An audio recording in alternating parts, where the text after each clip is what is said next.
කොහොමද යාළුවනේ කාලෙකට පස්සේ මම අද ටෙක් මැඩ්නස් එකෙන් ඔයාලට අරන් ආවේ ටිකක් වෙනස් දෙයක්. වතුර යොදාගෙන මෙන්න මේ විදිහට ලොකු කාචයක් හදන්නේ කොහොමද කියලා තමයි මම අද ඔයගලන්ට කියලා දෙන්නේ. ඔයාලා දන්නවනේ ඉරෙලියෙන් කොච්චර දේවල් කරන්න පුළුවන්ද කියලා. අපි බලමු මේකෙන් මොකද්ද කරන්න පුළුවන් කියලා. අපි දැන් බලමු මේක හදන්න මොන වගේ දේවල්ද ඕනේ කියලා. මම ඉස්සලා මේ වැඩේට ගන්නේ ප්ලාස්ටික් වලල්ලක්.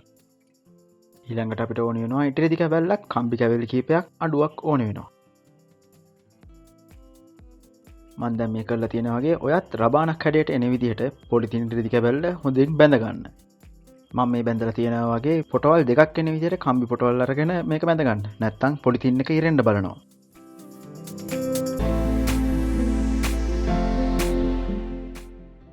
ඊළඟට ඔයා මීටර් 2ක් පමණ දිග ලී කැබලි 4ක් අරගෙන එක සමානව එන විදිහට මේ විදිහට හිටව ගන්න. දැන් ඔයා අර ඉස්සලා හිටවගත්ත ලී කැබලි 4 උඩ රබානක් හැඩයට හදාගත්ත ඒ කොටස ඒක උඩින් තියලා පුළුවන් තරම් ඒක උඩට වතුර පුරවන්න. ඔයා අනිවාර්යෙන් මතක තියාගන්න ඕනේ මේක හදන්න ඕනේ හොඳින් ඉරේලිය වැටෙන තැනක.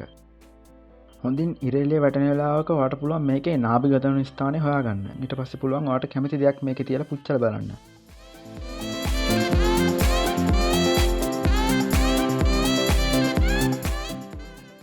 හොඳටම ඉර මුදුන් වෙච්ච වෙලාවක හරි වෙලාවට කරොත් ඔයාට මේකෙන් බිත්තරයක් උනත් බැද ගන්න පුළුවන් ලේසියෙන්.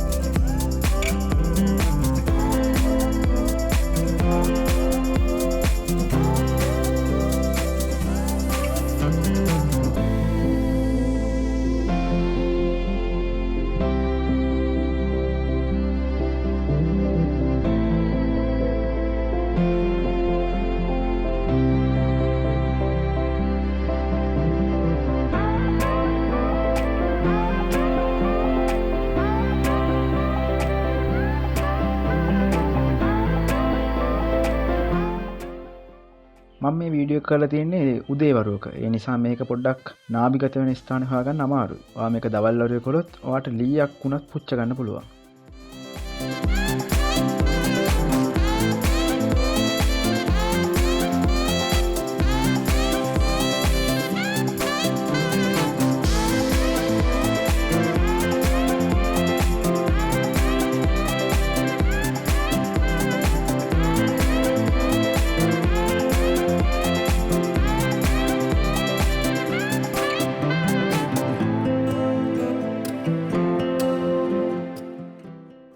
මේ වගේ අමුතු වැඩ කරන වීඩියෝ බලන්න ඕන නම් අපේ YouTube channel එක දැම්ම subscribe කරන්න.